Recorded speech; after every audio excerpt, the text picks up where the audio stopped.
সন্তান হারানোর শোকে অঝরে কাঁদছেন আর বারবার মূর্ছা যাচ্ছেন মা পারভিন আক্তার।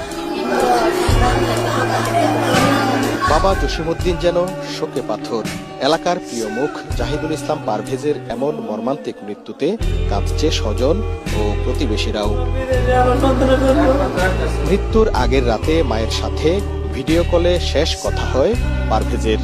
সন্তানের মৃত্যুর খবরে ভোরে বাড়ি ফিরেছেন কুয়েত প্রবাসী বাবা সাবেক ছাত্রদল নেতা জসিমউদ্দিন।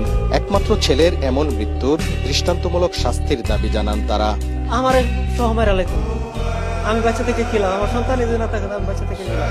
একটা হাত তো ভেঙে দিত, দুটা হাত তো ভেঙে দিত, খালি মুক্ত আমার সাথে কথা বললে আমার আব্বা ডাকতো, আব্বা করে ডাক দিত, আমি আব্বা ডাকতে শুনতাম।